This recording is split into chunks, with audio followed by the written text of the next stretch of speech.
أشهد أن محمد رسول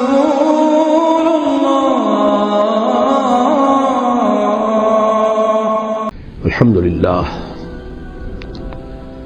الحمد لله وكفى والصلاة والسلام على عباده الذين اصطفى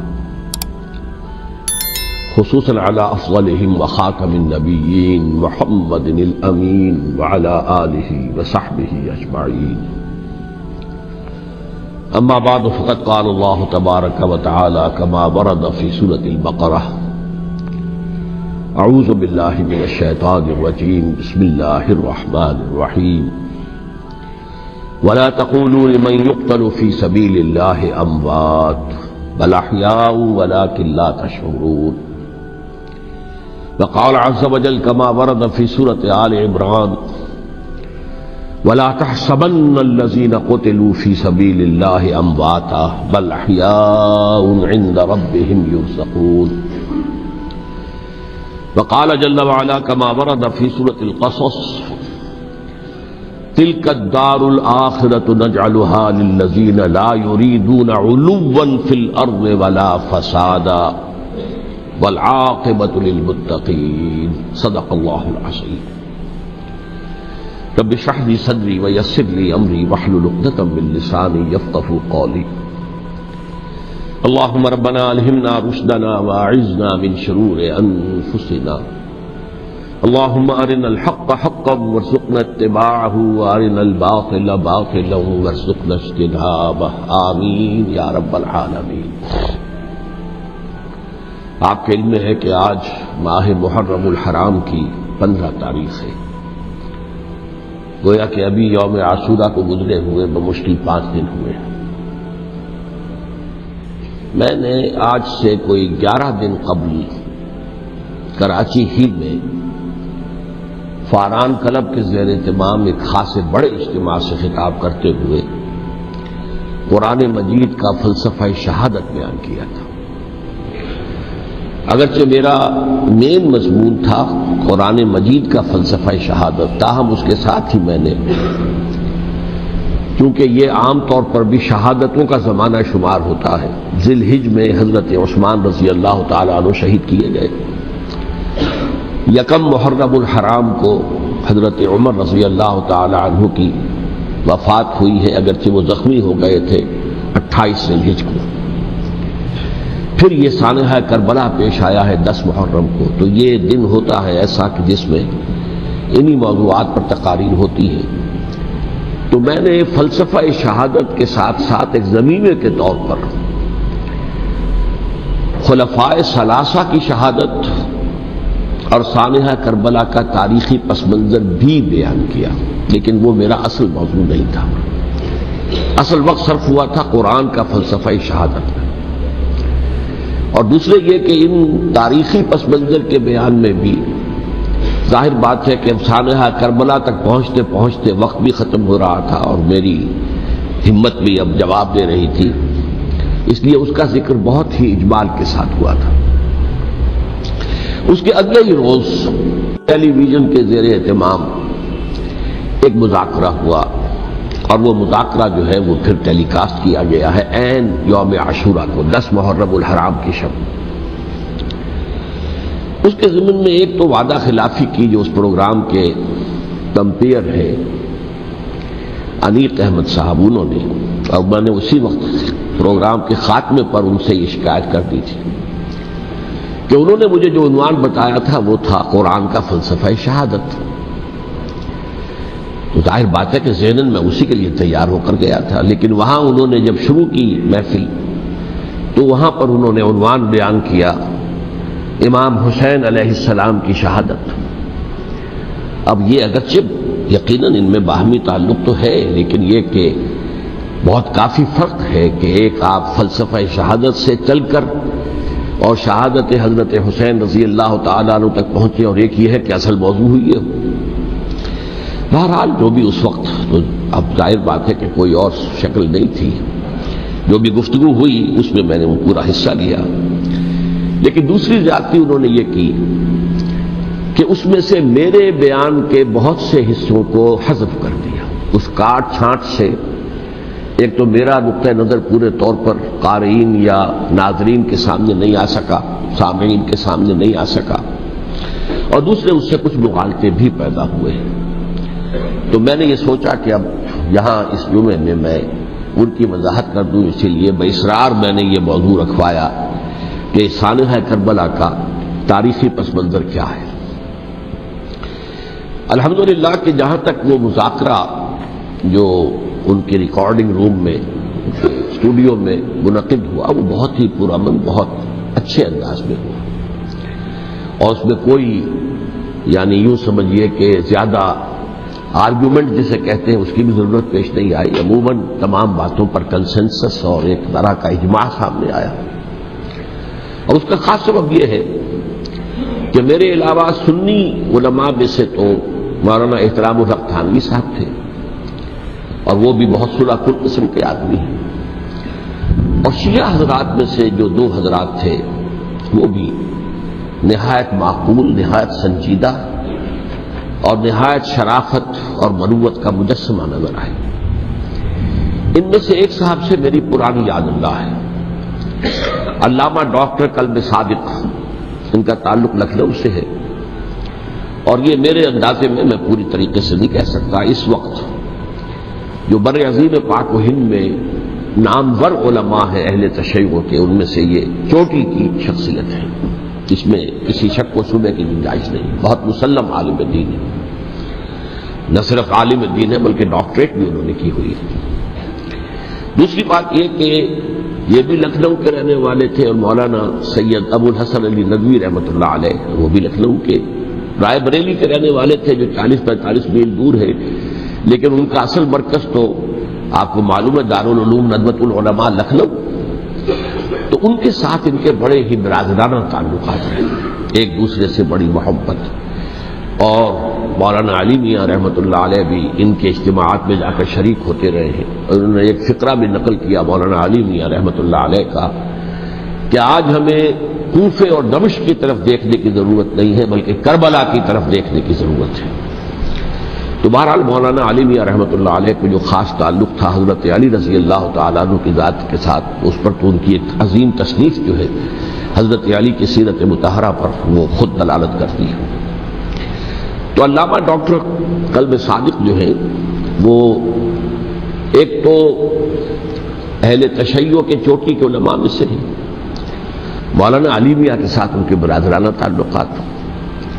خود میرے ساتھ ان کا معاملہ یہ رہا، اس کی وجہ کیا ہے کہ یہ اتحاد بین المسلمین کے بہت بڑے داعی اور علم بردار ہیں. شیعہ سنی جو ہے منافرت اور مخاصمت کی بجائے چاہتے ہیں کہ مفاہمت ہو اور قرب ہو اور غلط فہمیوں کا ازالہ ہو.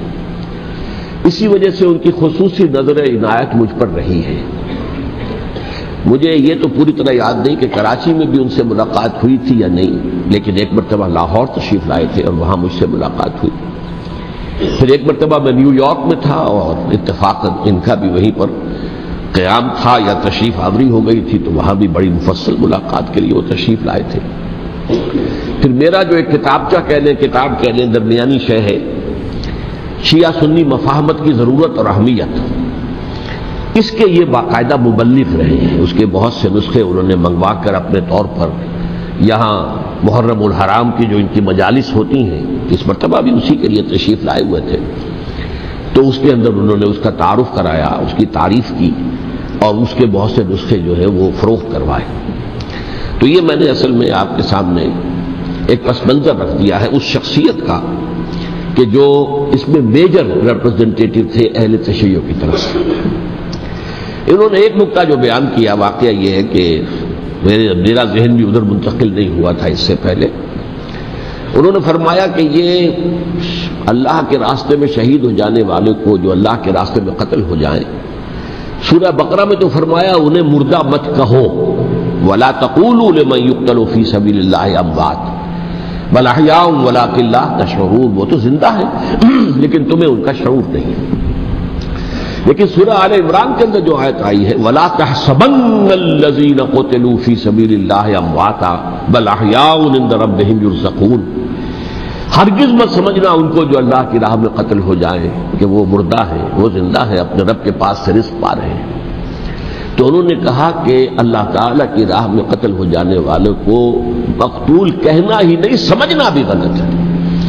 دل سے بھی بات جو ہے وہ یہ نہیں ہونی چاہیے کہ وہ مردہ ہے، بلکہ وہ زندہ ہے، اس شد و مت کے ساتھ وَلَا تَحْسَبَنَّ، ہرگز نہ سمجھنا ان کو جو اللہ کی راہ میں قتل ہو جائیں کہ وہ مردہ ہے، وہ تو زندہ ہے، اپنے رب کے پاس سے رزق پا رہے ہیں۔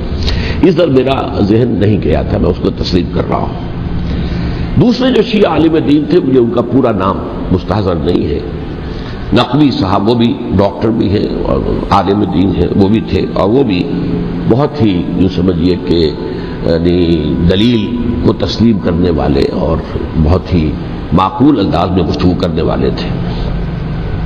بہرحال جب وہ مذاکرہ شروع ہوا تو سب سے پہلے ڈاکٹر کلب صادق صاحب کو دعوت دی گئی کہ وہ اظہار خیال کریں۔ انہوں نے انہی دو آیتوں کے حوالے سے جو ابھی میں نے بیان کی ہے، ایک نکتہ بھی بیان کیا، کچھ اور باتیں بھی بیان کی۔ اس کے بعد جب میری باری آئی تو میں نے کہا کہ مجھ سے کچھ اور سوال کیا گیا تھا، لیکن میں نے کہا کہ میں پہلے بات وہیں سے شروع کرنا چاہتا ہوں۔ سوال یہ کیا گیا تھا ڈاکٹر کلب صادق سے کہ قرآن کا فلسفہ شہادت کیا ہے۔ تو میں نے کہا جو سوال آپ نے ان سے کیا تھا، میں اس کے جواب سے اپنی بات شروع کرنا چاہتا ہوں کہ میرے نزدیک قرآن مجید میں اللہ کی راہ میں قتل ہونے کے لیے لفظ شہادت آیا ہی نہیں ہے۔ حدیث میں ضرور آیا ہے بصیغہ مجہول، فقد استشہدا، اس کی شہادت قبول کر لی گئی یا اس کو شہید بنا لیا گیا۔ اور اس معنی میں صرف ایک جگہ پر امکان ہے پورے قرآن میں، سورہ آل عمران کی ایک آیت میں، وَيَتَّخِذَ مِنْكُمْ شُهَدَاءَ، کہ وہاں اس کے معنی لیے جا سکے مقتول فی سبیل اللہ کے، باقی کہیں بھی نہیں۔ یہ تو اصل میں کار رسالت کے لیے ایک اصطلاح ہے۔ ہر رسول شاہد بن کر آیا، شہید بن کر آیا۔ یہاں دنیا میں وہ اپنے عمل سے، اپنے قول سے انفرادی اجتماعی سطح پر حق کی گواہی دیتا رہا، اور قیامت کے دن کھڑے ہو کر پروزیکیوشن وٹنس کی حیثیت سے اپنی قوم کے خلاف گواہی دے گا کہ اللہ میں نے ان کے سامنے تیرا پیغام پہنچا دیا تھا، اب جو کچھ انہوں نے کیا اس کے ذمہ دار یہ ہے۔ دے کانٹ پلیڈ اگنورنس، وہ یہ نہیں کہہ سکتے کہ ہمیں معلوم نہیں تھا، ہمیں بتایا نہیں گیا تھا۔ بہرحال اس پر مجھے بڑی خوشی ہوئی جب علامہ نقوی صاحب نے اس نکتے کو بہت سراہا، اور انہوں نے تسلیم کیا کہ کچھ دنوں سے مجھے بھی یہ خیال ہو رہا تھا، یعنی یہ کہ یہ کوئی زیادہ پرانا خیال ان کا نہیں تھا۔ انہوں نے فرمایا کچھ دنوں سے مجھے بھی یہ خیال ہو رہا تھا کہ قرآن میں تو یہ لفظ شہید اور شہادت اس معنی میں ہے ہی نہیں۔ میرا گمان یہ ہے کہ چونکہ اس موضوع پر میں نے بہت تقریریں کی ہیں، سال ہر سال سے تقریریں کر رہا ہوں، قرآن کا فلسفہ شہادت کیا ہے، اور اس کے حوالے سے یہ کہ امت مسلمہ کا کیا فرض منصبی ہے، شہادت علی الناس کی کیا ذمہ داری ہے جو امت مسلمہ پر ہے۔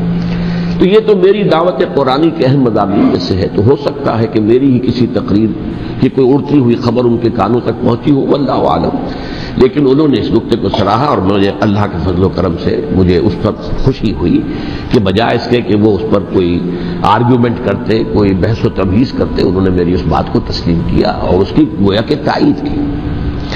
پھر میں نے عرض کیا کہ جہاں تک خلفائے ثلاثہ کی شہادت کا اور شہادت حسین یا سانحہ کربلا رضی اللہ تعالی عنہم اجمعین کا تعلق ہے، اصل میں اس کو نہیں سمجھ سکتے لوگ جب تک کہ ریولیوشن اور کاؤنٹر ریولیوشن کا فلسفہ سمجھ میں نہ آئے۔ جب کسی ملک میں کسی خطہ ارضی میں کوئی انقلابی تحریک چل رہی ہوتی ہے، ظاہر بات ہے ابتدا میں تو انقلابی لوگ چند ہوتے ہیں، کمزور ہوتے ہیں، ضعیف ہوتے ہیں، ان سے کوئی خطرہ محسوس نہیں ہوتا، لیکن کشاکش کے دوران ایک وقت آ جاتا ہے کہ پھر جو مخالف انقلاب ہیں وہ یہ سمجھ بیٹھتے ہیں، سمجھ جاتے ہیں کہ اب ہماری پیش نہیں جا رہی، اب ہمارا بس نہیں چلے گا، لہذا سر جھکا دو۔ اسے پنجابی محاورے میں کہا جاتا ہے نیوی پاؤ، اس وقت کو گزارو۔ اب اس کے بعد پھر کوئی موقع ملا تو دیکھیں گے کہ اس انقلاب کو ہم انڈو کر سکیں، کاؤنٹر ریولیوشنری موومنٹس۔ یہ اصل میں فلسفہ سمجھ میں نہ آئے اور ریولیوشن کا فلسفہ سمجھ میں نہ آئے تو سیرت النبی سمجھ میں نہیں آ سکتی۔ منہج انقلاب نبوی میری کتاب ہے، اس کو پڑھیے تو سیرت کا وہ تجزیہ آپ کے سامنے آئے گا جو آپ کی آنکھیں کھول دے گا کہ سیرت کو ہم کیا سمجھتے رہے اور سیرت اصل میں ہے کیا۔ بہرحال یہ کاؤنٹر ریولیوشنری موومنٹس تھیں کہ جب عرب میں حضور کو فیصلہ کن قوت حاصل ہو گئی تو جو بھی مخالفین تھے انہوں نے سر جھکا لیا، سرنڈر کیا، اسلام لے آئے۔ گویا کہ چھپ گئے اسلام کے لبادے میں، لیکن وہ تھے اسی طاق میں کہ پھر کبھی موقع ملے تو پھر ہم اس نظام کو دہو بالا کر دیں، تلپٹ کر دیں۔ یہ رد عمل سب سے پہلے خود عرب کے اندر پیدا ہوا، کیونکہ مشرکین عرب کو جب سورہ توبہ کی پہلی 6 آیات نازل ہوئی ہیں جن میں الٹیمیٹم دے دیا گیا کہ اب کسی مشرک قبیلے سے کوئی معاہدہ اللہ کا اور اس کے رسول کا نہیں ہوگا، تمہیں 4 مہینے کی مہلت دی جا رہی ہے، یا ایمان لے آؤ اور یا تمہیں قتل کر دیا جائے گا۔ یہ بہت سخت آیات ہے قرآن کی، سورہ توبہ کی ابتدائی 6 آیات، اور حضرت علی رضی اللہ تعالیٰ عنہ کا کہنا یہ ہے کہ اس آپ کو معلوم ہے کہ مصحف میں یہ واحد صورت ہے جس سے پہلے بسم اللہ الرحمن الرحیم نہیں لکھی بھی آپ کو نظر آتی، باقی 113 صورتوں کے شروع میں بسم اللہ الرحمن الرحیم ہے، تو کیا وجہ ہے یہاں کیوں نہیں ہے؟ حضرت علی کا فرمانا ہے کہ یہ صورت تو تلوار ہاتھ میں لے کر اتری ہے، اور بسم اللہ الرحمن الرحیم میں اللہ تعالیٰ کے 2 اسماء ہیں، الرحمن الرحیم، تو یہ گویا کہ اس سے متضاد صورتحال ہے کہ اب تمہارے لیے آخری موقع ہے، یا ایمان لے آؤ اور یا قتل کر دیے جاؤ۔ اس میں ایک تیسری گنجائش خود بخود نکلتی تھی، یا یہ ملک چھوڑ کر چلے جاؤ، اور ایسا بہت سے لوگوں نے کیا، لیکن اکثر لوگوں نے گردن چکائی۔ لیکن رد عمل ظاہر ہوا، ایک تو مرتدین کھڑے ہو گئے جنہوں نے نئی نئی نبوتوں کو مان لیا، ایک مانعین زکوٰۃ کھڑے ہو گئے کہ ہم زکوٰۃ تمہیں نہیں دیں گے۔ یہ رد عمل تھا مشرک عرب کا، مشرکین عرب کا، اور حضرت ابو بکر رضی اللہ تعالیٰ عنہ کے دفتر فضائل کا یہ بڑا اہم باب ہے۔ ود این آئرن فسٹ، حالانکہ وہ بہت رقیق القلب، کمزور ضعیف الجسہ انسان تھے، لیکن یہ کہ عظیمت وہ ہمالیہ جو ہے ان کے اندر ظاہر ہوئی ہے، ود این آئرن فسٹ انہوں نے ان ساری جو رد عمل کی جو تحریکیں تھی انہیں کچل کر رکھ لیا، اور پھر پورے عرب کو گویا کہ اثر نو اس میں اسلام کے نظام کو کنسولیڈیٹ کر کے حضرت عمر کے حوالے کر دیا رضی اللہ تعالیٰ عنہ۔ حضرت عمر کے زمانے میں جو جنگیں ہوئیں اس میں سلطنت روما جو ہے، جو اس وقت کی 2 سپر پاورز تھیں، سلطنت روما قیصر روم، ہیرقلیس ہرقل تھا اس وقت کا جو رومی جو قیصر روم تھا، حکمران تھا، شہنشاہ تھا، اور دوسری طرف ایرانی مملکت تھی، خسرو پرویز تھا۔ لیکن یہ کہ عیسائیت کے ساتھ اسلام کا اس طرح کا تصادم نہیں ہوا تھا حضور کے زمانے میں، بلکہ نجاشی رحمۃ اللہ علیہ نے تو مسلمانوں کو پناہ دی تھی۔ مقوقس پیٹریارک جو تھے اس کے الیگزینڈریا کے، انہوں نے حضور کے جو نامہ مبارک گیا تھا اس کا بہت اکرام کیا، تکریم کی، تحفے بھیجے حضور کی خدمت میں۔ ہرقل نے بھی کوشش کی تھی کسی طریقے سے، جیسے کوئی 250 برس پہلے یا 300 برس پہلے، 300 برس پہلے جیسے کانسٹنٹائن جو ایمپرر تھا روم کا، اس نے عیسائیت قبول کی تھی اور ساری سلطنت عیسائی ہو گئی تھی، لہذا اس کی سلطنت باقی رہی، اس کی حکومت باقی رہی۔ اسی طرح ہم سب مسلمان ہو جائیں، لیکن اس میں وہ ناکام ہو گیا۔ لیکن یہ کہ کوئی اس نے کنفرنٹیشن نہیں کی حضور سے۔ البتہ ایران کا معاملہ یہ تھا کہ اس کے پرخچے اڑ گئے، اس نے حضور کے نامہ مبارک کو چاک کیا تھا، حضور نے فرمایا جب اطلاع ملی کہ اس نے اپنی سلطنت کو چاک کر دیا ہے، اس کے ٹکڑے کر دیے۔ بہرحال وہاں رد عمل شدید تھا، اور ایرانی جان لیجئے کہ ان کے اندر بہت اسٹرانگ نیشنلزم ہے، آج بھی ہے اسٹرانگ نیشنلزم، لہذا ان کے ہاں رد عمل شدید تھا۔ ان کی تو سلطنت ختم ہو گئی، نسیہ منسیہ ہو گئی، وجود نہیں رہا۔ لہذا وہاں سے جو کاؤنٹر ریولوشن شروع ہوا ہے وہ پھر ہرمزان جو ایک بہت بڑا جرنیل تھا، اس نے بڑی عیاری کے ساتھ اپنی جان بچائی تھی۔ یہ بڑا دلچسپ واقعہ ہے کہ وہ یعنی کنڈمڈ تھا اسلامی حکومت کی طرف سے، خلافت کی طرف سے، کہ وہ جہاں بھی پایا جائے اس کو قتل کرنا ہے۔ حضرت عمر کی عدالت میں لا کے پیش کیا گیا، حضرت عمر نے کہا یہ واجب القتل ہے، قتل کر دو اس کو۔ اس نے کہا اچھا مجھے ذرا پانی پلا دیجیے۔ حضرت عمر نے فرمایا ٹھیک ہے بھائی پانی لاؤ، پانی دے دو۔ پانی کا کٹورا کہ مجھے پہلے ضمانت دیجیے کہ جب تک میں یہ پانی نہ پی لوں مجھے قتل نہیں کیا جائے گا۔ ہاں ہمارا وعدہ ہے۔ اس نے وہ کٹورا پھینک دیا پانی کا، کرو مجھے قتل کیسے کرو گے، میں نے وہ پانی تو نہیں پیا۔ اس سے اپنے آپ کو بچایا اس نے۔ بہرحال آپ اختلاف کر سکتے ہیں کہ حضرت عمر کو اس عذر کو قبول نہیں کرنا چاہیے تھا، لیکن بہرحال ان کی اپنی مروت اور شرافت تھی کہ اپنے وعدے کا پاس کیا۔ اس کی سازش سے ابو لولو فیروز اس نے حضرت عمر کو شہید کیا۔ یہ گویا کہ دوسری کاؤنٹر ریولوشنری موومنٹ تھی. انہوں نے یہ سمجھا تھا کہ یہ ساری چکی جو چل رہی ہے، جیسے چکی کی ایک کلی ہوتی ہے، وہ کلی جگہ سے ہٹ جائے تو چکی کیسے چلے گی. یہی بات حضرت علی نے فرمائی تھی حضرت عمر سے رضی اللہ تعالی عنہما. جب شام کے محاذ پر کچھ پسپائی سی ہو رہی تھی تو حضرت عمر نے ارادہ کیا میں خود جاؤں گا محاذ پر اور کمانڈ کروں گا. حضرت علی رضی اللہ تعالی عنہ نے فرمایا کہ نہیں امیر المومنین آپ مت جائیں، چکی اسی وقت تک چلتی ہے جب تک کہ کلی گڑی ہوئی. آپ کلی ہیں اس وقت اس نظام کی جس کے گرد یہ اسلام کی چکی گھوم رہی، آپ مت جائیں. لہذا حضرت عمر نے ان کی بات مانی. اس قدر صائب مشورہ تھا جو دیا تھا. بہرحال انہوں نے یہ سمجھا تھا کہ عمر ہی کے بل پر چل رہا ہے یہ سب کچھ، لہذا عمر کو بیچ سے ہٹا دینے سب بیٹھ جائے گا. لیکن ظاہر بات ہے کہ محمد رسول اللہ کی بنائی ہوئی عمارت صلی اللہ علیہ وسلم اتنی کمزور نہیں تھی. اس کے بعد حضرت عمر کے انتقال کے بعد حضرت عثمان کا انتخاب ہوا، اور حضرت عثمان کے بھی 10 سال پہلے جو ہے وہ بالکل حضرت عمر کی جو دور خلافت ہے اس کے بالکل مشابہ ہے، مماثل. ہمارے ذہنوں میں یہ تصور بٹھا دیا گیا کہ سارے 12 سال شاید فتنہ ہی فتنہ رہا، فساد ہی فساد رہا، دنگا رہا، لڑائی رہی. نہیں، 10 سال پورا امن. اور جس طریقے سے فتوحات کا سیلاب حضرت عمر کے زمانے میں جا رہا تھا اسی طریقے سے حضرت عثمان کے 10 سالوں کے دوران گیا. آخری 2 سالوں میں ایک فتنہ اٹھا ہے. یہ فتنہ کیا ہے اس کو سمجھ لیجیے. مذاہب کی جو 3 سے کنفرنٹیشن ہوئی تھی. ایک تو یہ کہ مملکتوں میں سے مملکت ہرقل، مملکت روم، مملکت ایران. رومی سلطنت کی 2 ٹانگیں مسلمانوں نے توڑ دی، شمالی افریقہ سے نکال دیا، مغربی ایشیا سے نکال دیا. لیکن یورپ میں وہ قائم تھا، اس کی سلطنت تھی. لیکن ایرانی سلطنت کا بالکل تیا پاچا ہو گیا، ختم ہو گیا. اسی طریقے سے 3 مذاہب سے کنفرنٹیشن ہوئی. مشرکین عرب سے اس کا میں بیان کر چکا ہوں، ان کا پہلا وار حضرت ابوبکر کے عہد خلافت میں ہو گیا.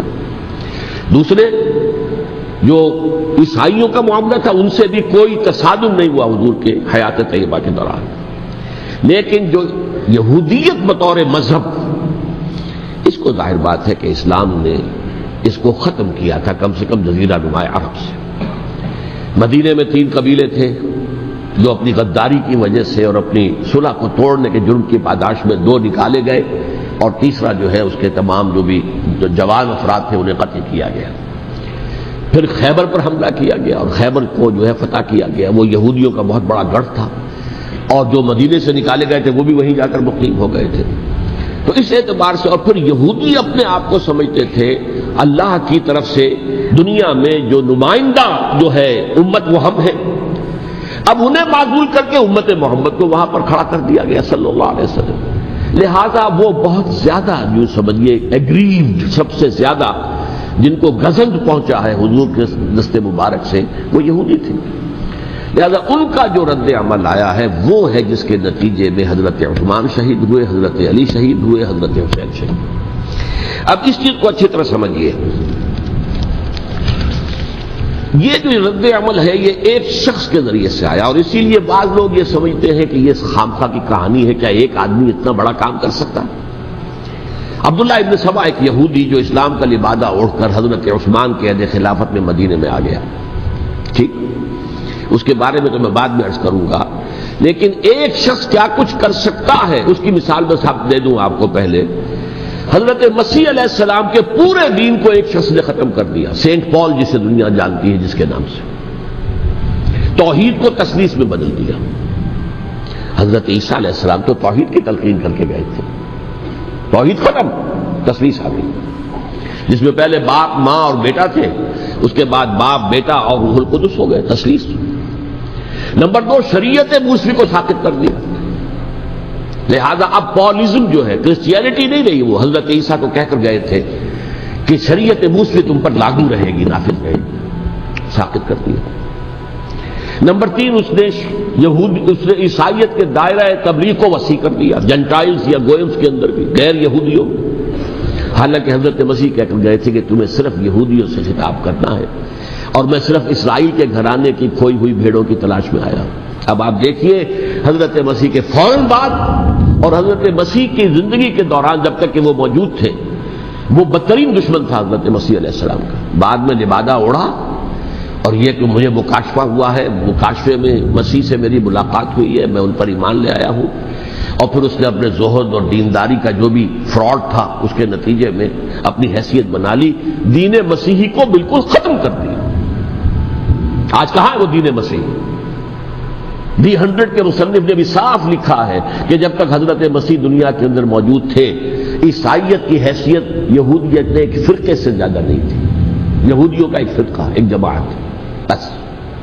یہ سینٹ پال ہے جس نے اسے ایک مستقل مذہب کی حیثیت اختیار کی ہے، تو اٹ شوڈ بی کالڈ پالزم، اور یہ ایک آدمی کا کارنامہ۔ اسی طریقے سے یہ تو ہو گیا حضرت مسیح کے فوراً بعد، رفع سماوی کے فوراً بعد۔ 1500 برس کے بعد ایک تحریک چلی ہے یورپ کے اندر، اصلاح مذہب، اور اس کی پشت پر بھی یہودی ذہن تھا۔ یہودی ذہن نے عیسائیت کو 2 حصوں میں تقسیم کر دیا، کیتھولک اینڈ پروٹیسٹنٹس، اور پروٹیسٹنٹس کو اپنا اعلی کار بنایا۔ یہ ایک علیحدہ مضمون ہے جس پر میں تفصیل میں نہیں جانا چاہتا، میری کتاب بھی موجود ہے اس موضوع پر، سابقہ اور موجودہ مسلمان امتوں کا ماضی، حال اور مستقبل، اس میں میں نے تفصیل بیان کی۔ یہ جو تقسیم ہوا ہے تو وہ پہلی بات ایک یہودی، جیسے کہ علامہ اقبال نے، مارکس بھی تو ایک یہودی تھا نا، تو ابلیس کی مجلس شورا میں بڑا پیارا شعر ہے، وہ یہودی فتنہ گر، وہ روح مصدق کا بروز، ہر قبا ہونے کو ہے اس کے جنوں سے چاک چاک۔ یہ ایک یہودی فتنہ گر مارکس نے وہ تصور دنیا کو دیا جس نے عظیم انقلاب برپا کیا روس کے اندر، بولشوک ریولوشن، اور جو پھر آدھی دنیا تک پھیل گیا۔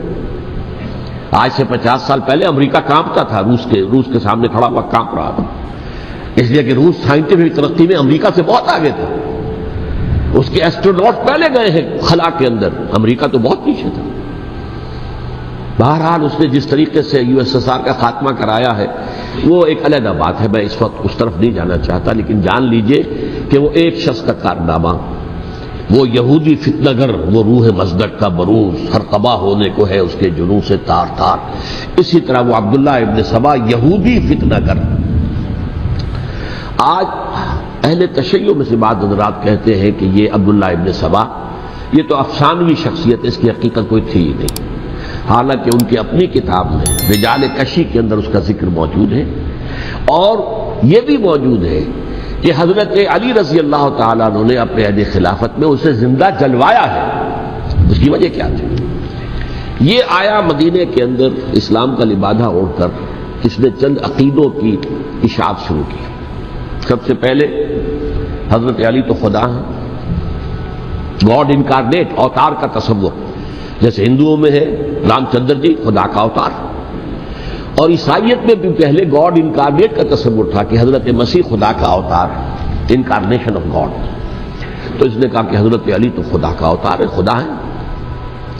نمبر 2، اس نے کہا کہ ہر نبی کا ایک وصی ہوتا ہے جس کے حق میں وہ وصیت کرتا ہے، تو حضور صلی اللہ علیہ وسلم کے وصی حضرت علی ہیں، لہذا خلیفہ تو اول روز سے حضرت علی ہیں، حضرت ابو بکر، حضرت عمر، حضرت عثمان، یہ تو غاصب ہے، اور حضرت عثمان کی خلافت تھی اس وقت تو خاص طور پر۔ پھر اس نے جو قبائلی عصبیت تھی اسے بھڑکایا۔ پرانی جو عصبیت چل رہی تھی قریش کے اندر، وہ 2 گھرانے ایک دوسرے کے مد مقابل تھے۔ دیکھیے، ایک ہوتا ہے قبیلہ، ایک ہوتا ہے گھرانہ۔ ہمارے پنجاب میں ایک قبیلہ ہے وٹو قبیلہ، اس کے گھرانے بہت سے، مانے کے، لالے کے، سجے کے، شامت کے، یعنی کوئی لالا تھا ان میں سے بڑا، ان کے بیٹے ہو گئے لالے کے، ان کی اولاد، خاندان یہ کہلاتے ہیں۔ قبیلہ ایک، یہ وٹو قبیلہ۔ تو قبیلہ تھا قریش، اس میں گھرانے بہت تھے، بنو ہاشم، بنو امیہ، بنو تیم، بنو عدی، یہ بہت سے گھرانے تھے۔ تو چوٹی کے 2 گھرانے جو تھے وہ بنو ہاشم اور بنو امیہ، ان کے درمیان چپقلش تھی، مقابلہ، مسابقت، اور یہ مسابقت فی الخیر بھی ہوتی تھی۔ اگر انہوں نے غریبوں کو کھانے کھلائے ہیں تو ہم ان سے بڑھ کر کھلائیں گے، اگر وہ حاجیوں کی خدمت کرتے ہیں تو ہم ان سے بڑھ کر کریں گے۔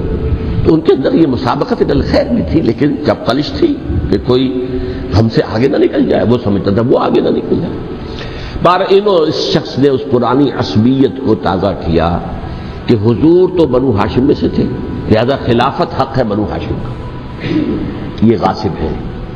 اس سے پہلے 2 خلفاء جو تھے وہ نہ بنو ہاشم سے تھے نہ بنو امیہ سے تھے، حضرت ابو بکر بنو تیم میں سے تھے، چھوٹا قبیلہ تھا. حضرت عمر بنی عدی میں سے تھے، وہ بھی چھوٹا قبیلہ تھا. یہ حضرت عثمان پہلے خلیفہ جو بنو بیہ میں سے تھے، جن کی پرانی چپکلش بنو ہاشم سے تھی. اب اس کو موقع مل گیا کہ پرانی قبائلی عصبیت کو بھڑکائے. یہ ہے اصل میں اس فتنے کا پس منظر عبداللہ ابن سبا نے جو آ کر پھیلایا ہے. اور اس کی تفصیل میں اس وقت میں نہیں جا سکتا، کیسے یہ فتنہ پروان چڑھا، کیا انہوں نے اسٹریٹجی اختیار کی کہ یہ کیا کرتے تھے، گروہ بنا کر بھیجتے تھے لوگوں کو. کوفے میں جاؤ تو وہاں پر دمشق کے گورنر کے خلاف اور مصر کے گورنر کے خلاف الزامات لگاؤ، اس نے یہ کیا، وہ غبن کر گیا، وہ یہ کر گیا، وہ خیانت کر رہا ہے، وہ رشتہ داروں کو پال رہا ہے. اور عثمان کے خلاف بھی تقریریں کرو رضی اللہ تعالیٰ عنہ. دمشق میں جاؤ تو کوفے کے گورنر کے خلاف، کیونکہ دمشق کے گورنر کے خلاف بات کرو گے تو لوگوں کو معلوم ہوگا کہ یہ جھوٹ بول رہے ہیں. لیکن یہ کہ وہاں تو تم بات کرو کوفے کے گورنر کے خلاف اور مصر کے گورنر کے خلاف اور حضرت عثمان کے خلاف. مصر میں جاؤ تو بات کرو کوفے کے اور شام کے گورنر کے خلاف اور حضرت عثمان کے خلاف. یہ انہوں نے ایسا اٹھایا. اور اس زمانے میں آپ کو معلوم ہے ذرائع رسل و رسائل تھے نہیں، نہ اس فتنے کی پتہ چل سکا جب تک کہ وہ فتنہ جو ہے پوری طرح برگ و بار لا کر تراور درخت نہیں بن گیا. اس کے نتیجے میں حضرت عثمان رضی اللہ تعالی عنہ شہید ہوئے، اور خلیفہ پھر حضرت علی رضی اللہ تعالی عنہ کو انہی سوائیوں نے، جنہوں نے گھیراؤ کیا تھا، جنہوں نے حضرت عثمان کو شہید کیا ہے، یہی حضرت علی رضی اللہ تعالیٰ عنہ کے ارد گرد ہو گئے. اور حضرت علی رضی اللہ تعالیٰ عنہ بھی نہیں چاہتے تھے خلافت کی بیعت لینا، لیکن آخر کیا کرتے؟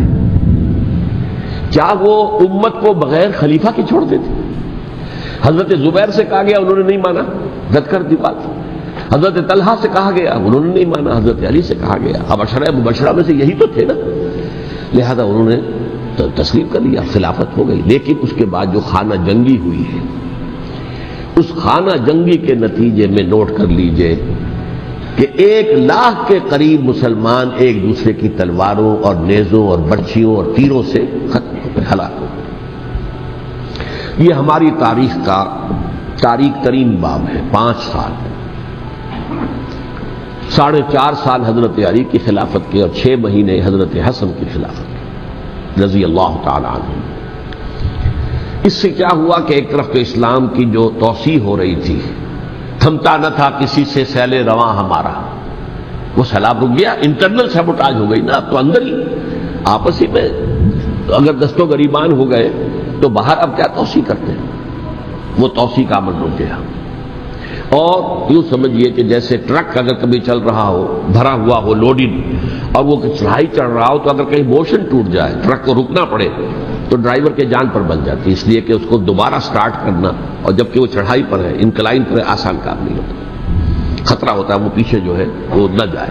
اور پہاڑی علاقوں میں آپ کو معلوم ہے ذرا پیچھے چلے جانے کا مطلب جو ہے بہت خطرناک جو ہے نتیجہ نکل سکتا ہے. بہرحال حضرت علی رضی اللہ تعالیٰ عنہ نے اپنے خلافت میں ایک کام یہ کیا. اب اس کی کیا مصلحتیں تھیں یہ تو انہی کے علم میں ہوگا. ہم قیاس کر سکتے ہیں اور میں اس میں نہیں جانا چاہتا. ابھی تک خلافت کا مرکز تھا مدینہ منورہ، حضرت ابوبکر، حضرت عمر، حضرت عثمان، وہی جہاں حضور صلی اللہ علیہ وسلم رہے تھے اور جہاں پر کہ حضور مدفون تھے. لیکن حضرت علی نے اپنا مرکز جو ہے وہ کوفہ بنا دیا. اچھا، اس کی ایک ظاہری وجہ یہ سمجھ میں آتی ہے کہ اسلام کا جو پھیلاؤ ہو گیا تھا، وہ سلطنت اتنی وسیع ہو گئی تھی کہ مدینہ منورہ بہت جنوب میں اور بڑے صحرا کو عبور کر کے جانا ہوتا تھا.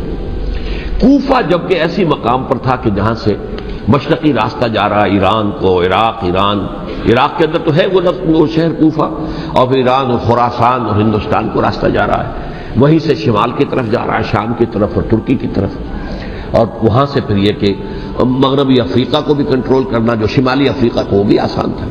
بہرحال حضرت علی نے کوفہ کو اپنا مرکز بنایا، اور نتیجہ یہ ہوا کہ سبائیوں کا بھی مرکز وہی بن گیا، کیونکہ انہوں نے اپنے آپ کو گردا گرد رکھا حضرت علی کے رضی اللہ تعالیٰ.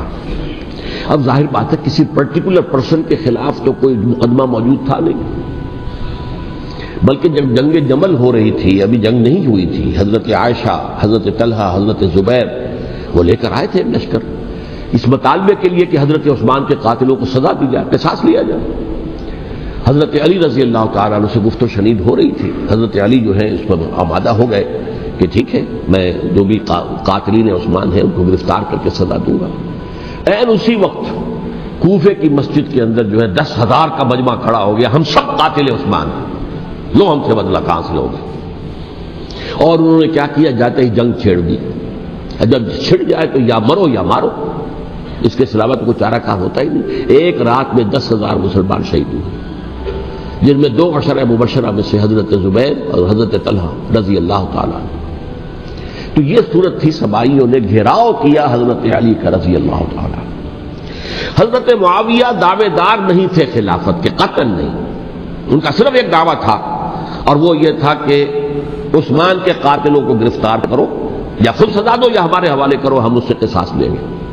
اس لیے کہ قبیلہ بنو امیہ کا تھا اور حضرت امیر معاویہ بنو امیہ میں سے, تو ایک خاندانی طور پر جو ہے ہم قصاص لیں گے ان سے جنہوں نے قتل کیا ہے حضرت عثمان کو. لیکن یہاں ظاہر بات ہے کہ حضرت علی رضی اللہ تعالیٰ عنہ کی طرف سے مطالبہ یہ ہوتا تھا تم پہلے میری بیعت کرو, میرے ہاتھ مضبوط کرو تاکہ میں ان کے خلاف کوئی اقدام کر سکوں. لیکن انہیں یہ اندازہ تھا کہ اگر میں نے بیعت کی تو ظاہر بات ہے کہ حضرت علی تک پہنچنے سے پہلے مجھے گردن بڑھا دیں گے یہ لوگ, اس لیے کہ سبائی جو ہے وہ آپ کو گھیرے ہوئے. بہرحال ایک عجیب الجھاؤ, ایک ڈائلیما تھا جس کی وجہ سے یہ جنگ چلتی رہی. اور حضرت علی رضی اللہ تعالیٰ عنہ کو انہی کے شیعان علی ہی کے اندر سے وہ جماعت علیحدہ ہوئی تھی جس کو ہم خوارج کے نام سے جانتے ہیں, اور ایک خارجی ملجم ابن ملجم ہی نے حضرت علی کو شہید کیا رضی اللہ تعالیٰ عنہ. پھر حضرت حسن رضی اللہ تعالیٰ عنہ, اب دیکھیے کس قدر صحیح بات تھی جو حضرت علی رضی اللہ تعالیٰ عنہ نے فرمائی جب ان سے کہا گیا کہ کیا ہم آپ کے بیٹے حسن کے ہاتھ پر بیعت کر لیں رضی اللہ تعالیٰ عنہ. فرمایا نہ میں تمہیں اس کا حکم دیتا ہوں نہ میں اس سے روکتا ہوں, یہ تمہارا معاملہ ہے. امرہم شورا بینہم, تم اپنے باہمی مشورے سے جو فیصلہ کرو گے ٹھیک ہے, میں نہ حکم دیتا ہوں نہ روکتا ہوں. اس کا کیا مطلب ہے؟ باپ کے بعد بیٹے کی خلافت ہرگز حرام نہیں ہے, ورنہ کہتے کیسے ہو سکتا میرا بیٹا, نہیں یہ نہیں کہا آپ نے. حضرت عمر سے بھی کہا گیا تھا کہ اپنے بیٹے کو نامزد کر دیں عبداللہ ابن عمر کو, تو انہوں نے جواب میں کیا کہا, اسے تو طلاق دینی بھی نہیں آتی. انہوں نے اپنی کسی زوجہ کو طلاق دی تھی اور اس میں جو صحیح ترین طریقہ ہے وہ اختیار نہیں کیا تھا, تو انہیں طلاق دینے تک نہیں آتی تو میں اسے خلیفہ بنا دوں. یہ نہیں کہا تھا کہ باپ کے بعد بیٹا خلیفہ نہیں ہو سکتا, یہ تو نہیں تھا, کہیں حرام نہیں ہے, نہ کتاب و سنت میں نہ کوئی حدیث ہے نہ کہیں قرآن مجید میں. تو حضرت علی نے بھی فرمایا رضی اللہ تعالی نہ میں روکتا ہوں نہ حکم دیتا ہوں, یہ تمہارا اپنا معاملہ ہے. بہرحال حضرت حسن رضی اللہ تعالی عنہ نے حضرت امیر معاویہ سے صلح کر لی, خلافت ان کے سپرد کر دی. دیکھیے میں حضرت ابوبکر, حضرت عمر, حضرت عثمان, حضرت علی کے ساتھ حضرت حسن کے دور خلافت کو بھی خلافت راشدہ میں سے سمجھتا ہوں. اور تبھی 30 سال پورے ہوتے ہیں اس حدیث کے مطابق کہ حضور نے فرمایا خلافت 30 برس رہے گی پھر ملوکیت آ جائے گی. تو حضرت حسن کا بہت بڑا کارنامہ یہ ہے کہ اس خانہ جنگی کا دروازہ بند کر دیا, اور یہ پیشن گوئی تھی حضور کی صلی اللہ علیہ وسلم. حضرت حسن کو جب بچے تھے حضور کے انتقال سے پہلے, میرا یہ بیٹا مسلمانوں کے 2 گروہوں میں صلح کرائے گا, یہ حضور کی پیشن گوئی تھی. اور وہ پیشن گوئی حضرت حسن کے علم میں بھی ہوگی یقیناً. بہرحال انہوں نے صلح کی حضرت امیر معاویہ کے ساتھ رضی اللہ تعالی عنہ, خلافت ان کے حوالے کر دی اور کچھ شرائط تھی طے ہو گئی. اللہ خیر سکتا. حضور کی تو یہ پیشن گوئی جو ہے صحیح ثابت ہوئی کہ میرا یہ بیٹا مسلمانوں کے 2 بڑے گروہوں کے درمیان صلح کرا دے گا.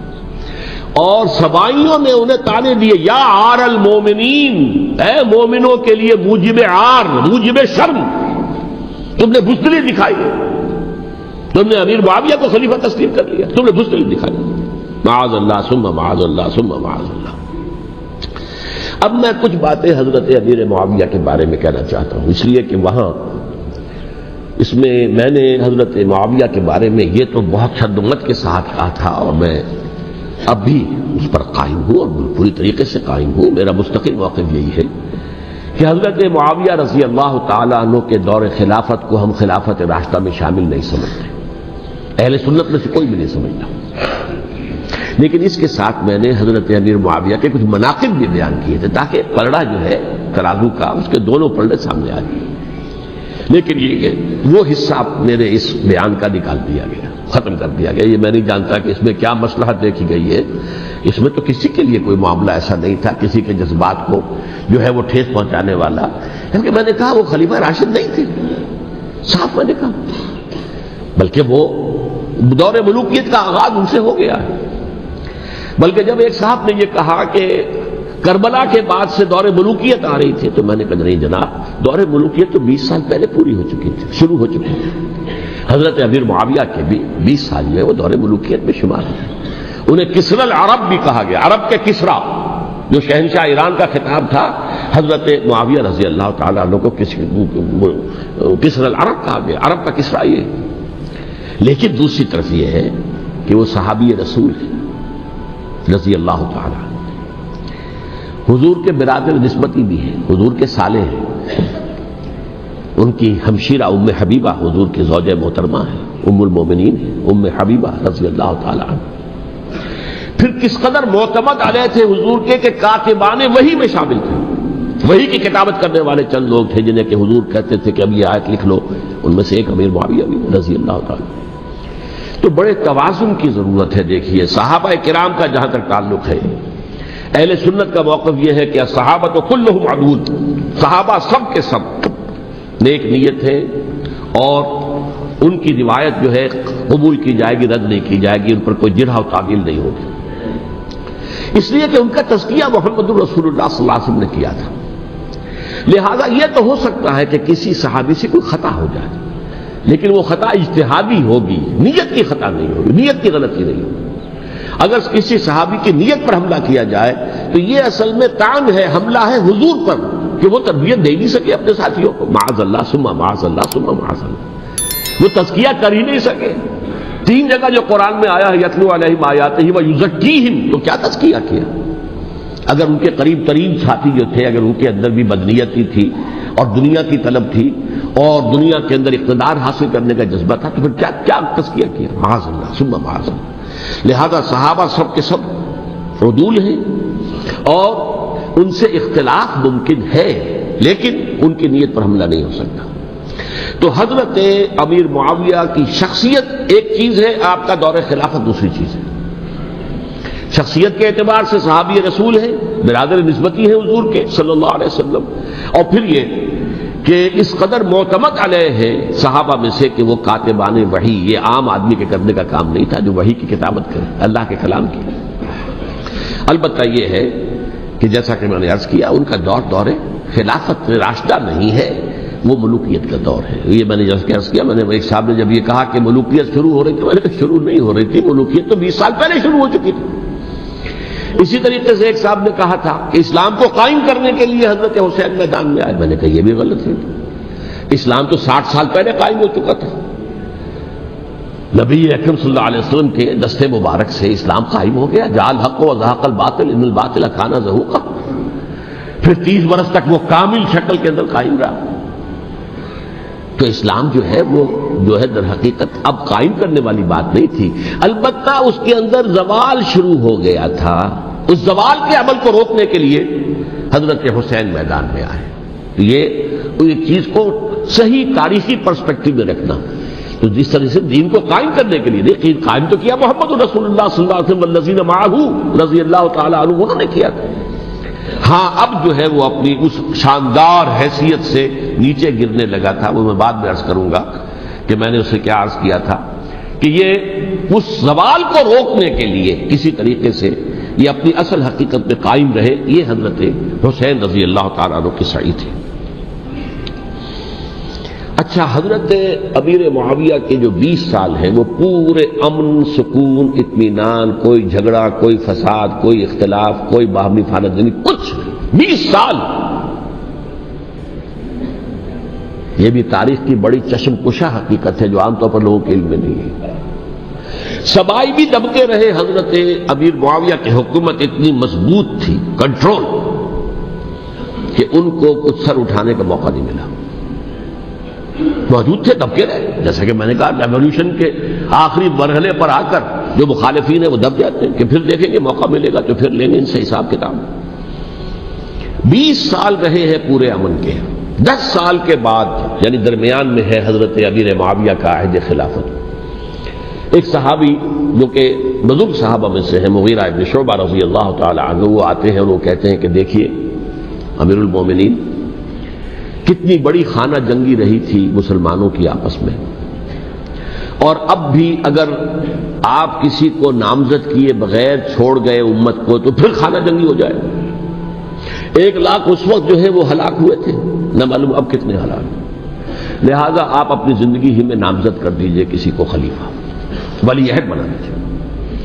حضرت امیر معاویہ نے ابتداءً جو ہے انکار کیا نہیں، لیکن ان کے دلائل ایسے تھے وزنی، اور میں سمجھتا ہوں کہ وہ بات صحیح تھی جو مغیرہ ابن شعبہ نے کہی، اس لیے کہ اب صحابہ کرام میں سے جو کبار صحابہ تھے وہ تو سب دنیا سے رخصت ہو چکے تھے. اب تو یا صغار صحابہ رہ گئے تھے جو حضور کے زمانے میں بچے تھے، حضرت حسن، حضرت حسین، عبداللہ ابن زبیر، یہ بچے تھے نا، یا تو وہ تھے، اور یا بالکل نو مسلم تھے. اور نو مسلموں میں بڑی تعداد وہ تھی جو ایرانیوں کی تھی، شامیوں کی تھی، ادھر کی تھی، ادھر کی تھی. تو ان کو تو ظاہر بات ہے کہ تربیت نبوی سے کیا خلافت راشدہ سے بھی اکثر و بیشتر کو کوئی حصہ ملا ہی نہیں. تو اس صورت میں اب وہ اعلیٰ ترین معیار پر حکومت کے نظام کو قائم کرنا ممکن نہیں ہے. کوئی قبائلی عصبیت جب تک حکومت کی پشت پر نہیں ہوگی، حکومت مستحکم نہیں ہوگی.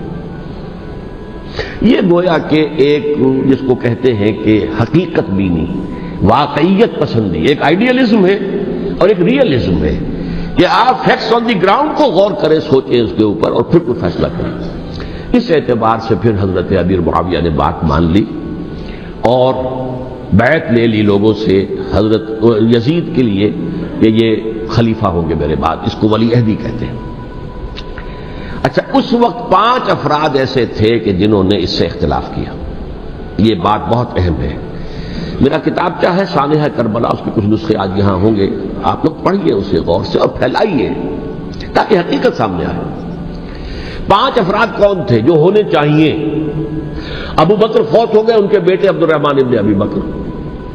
عمر فوت ہو گئے، ان کے بیٹے عبداللہ ابن عمر. عباس فوت ہو گئے، ان کے بیٹے عبداللہ ابن عباس. زبیر فوت ہو گئے، ان کے بیٹے عبداللہ ابن زبیر. اور حضرت حسن جو ہے ان کا انتقال ہو چکا تھا، حضرت علی کے بیٹے حضرت حسین رضی اللہ تعالی عنہ مجمعین. حضرت حسن کے بارے میں ایک فریق کا کہنا یہ ہے کہ انہیں زہر دے کر ہلاک کیا گیا. اہل تشیع کا قول یہ ہے، جبکہ اہل سنت کہتے ہیں کہ نہیں، وہ اپنی جو بھی طبی موت تھی اس سے ان کی وفات. لیکن میں اس میں نہیں جانا چاہتا، اس لیے کہ یہ مائکرو ہسٹری جو ہے نا، وہ تو ایک ایک واقعے کے لیے ادھر کی روایات کیا، ادھر کی کیا ہیں، ان کے پاس کیا دلائل، یہ تو کسی ریسرچ اسکالر کا موضوع ہے، میرا موضوع نہیں ہے. لیکن بہرحال یہ 5 حضرات تھے جنہوں نے ولی عہدی کی بیعت نہیں کی. لیکن حضرت معاویہ اتنے حلیم الطبع انسان تھے، انہوں نے جبر نہیں کیا، کوئی تشدد نہیں کیا. ٹھیک ہے، ولی عہدی کی بیعت نہیں کر رہے، کوئی بات نہیں، میری بیعت تو کی ہوئی ہے نا، ابھی تو میں زندہ ہوں، بات ختم ہو گئی. میری بیعت کو تو نہیں توڑا انہوں نے، فسخ بیعت نہیں کی. اس اعتبار سے انہوں نے نہ کوئی تشدد کیا، نہ جبر کیا، نہ کوئی مواخذہ کیا. لیکن جب امیر معاویہ کا انتقال ہو گیا، اب ولی عہدی کی بجائے وہ اب خلافت کی بیعت کی. سب لوگوں نے بیعت کر لی. ان 5 میں سے ایک فوت ہو چکے تھے، حضرت عبد الرحمن ابن ابی بکر فوت ہو چکے رضی اللہ تعالی. 4 تھے، ان 4 میں ایک اختلاف ہوا.